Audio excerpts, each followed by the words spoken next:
taxpayer dollars were wasted. Precious time was wasted. People are working every day to make things better. I would say the site's getting better week by week. On the day of the launch, and even today, there are material failures in the security of the Obamacare website. Hackers, in fact, may have already or may soon find those vulnerabilities. I think you owe Mr. Park an apology, not a subpoena. Some days are better than others, but if you look at the trend line week over week, things are getting better. It's been called a train wreck. That's not fair to train wrecks. When did you first realize that you couldn't keep your health insurance even if you did like it, period? And that's kind of a health policy matter. It's really outside my lane, so... You don't know when you first realized that you couldn't keep your health insurance even if you liked it, period. Because you are the smartest one in the room. I'm not, sir. And very good at what you do.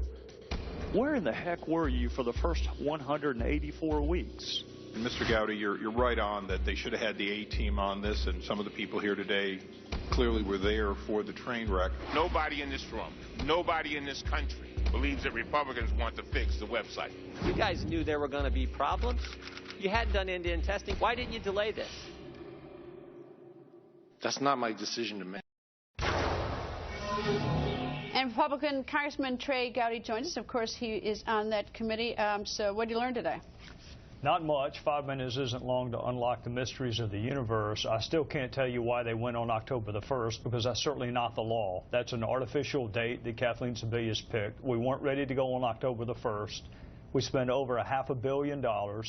We've had 30 months to get the website up and running, and Todd Park is supposed to get it fixed in less than 2 months. So I know this.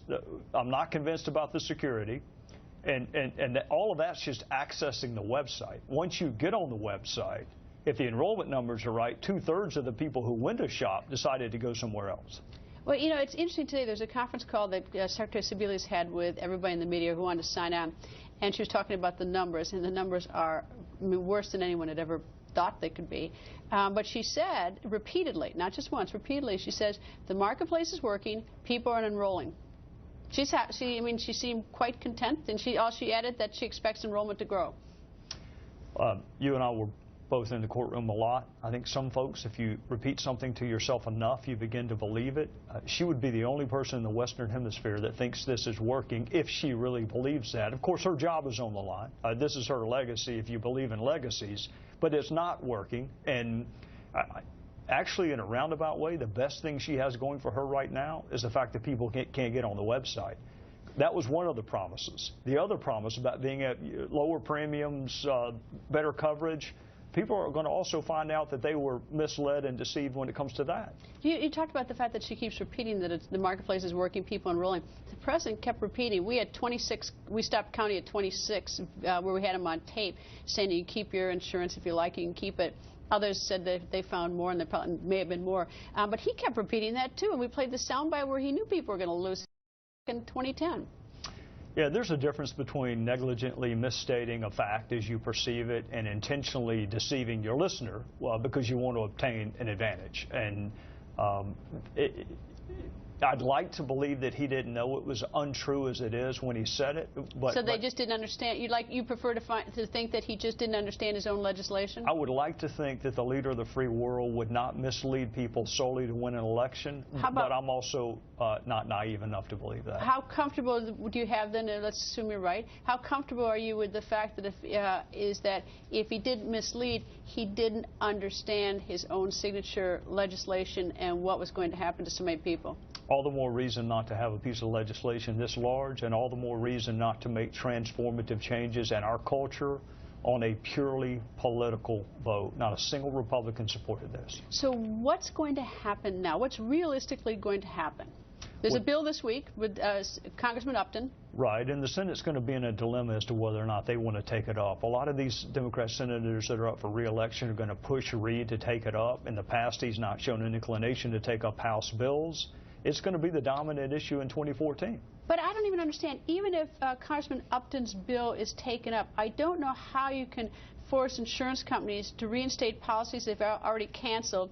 And even if you could, I mean, I don't think the federal government can do that to insurance companies. I think it's illegal. But even if you could, the insurance companies have to get permission from the states. We're up against the clock. I mean, I don't see how any of this could possibly. I think this is fanciful talk. I'm going to leave you with a quote from Edgar Allan Poe: "What a tangled web we weave when at first we practice to deceive." When you base a campaign on something that's demonstrably false, as if you like your health insurance, you can keep it, period, and then it begins to unravel, you got a couple of options. You can admit to people that you lied, which he has not done thus far, or you can look to bail you out. And I'm happy to bail my fellow citizens out, but I'm not going to bail him out. Oh, but see, that's not even, I mean, forget the political aspect. There's some people out there who are in the middle of, like, let's say, chemotherapy, and they've gotten the notice at the end of the year their policy is going to say, I mean, what can you possibly do for that person? I mean, forget I don't have any sympathy for the politicians who find themselves in a mess. I do care about these citizens who are really scared tonight and worried. What can you do for them? I wish I had a good answer for you. I cannot answer that question other than the president loves to say elections have consequences, and he's right. But one of the consequences should not be that your fellow citizens are punished, even folks who voted for him. If I can bring relief to people despite the fact that we warned them ahead of time this is not going to work, I will do it. But we're so far down this train track now. You're right. You can't tell insurance companies what product to offer. You can't go back and re-offer canceled policies. So this is what happens when you base a campaign on a fundamental lie. Well, it's deeply disturbing to me. I mean, it's sort of a, there's sort of the drama goes on here in Washington, but outside Washington, there are people really scared and really suffering and terrified of the consequences. But I guess he says he's going to look at all the options. Let's hope he has some. I hope he does. Congressman, thank you. Always nice to see you, sir. Thank you. And the terribly low sign-up numbers are not the only bad news for Healthcare.gov. Now the Obama administration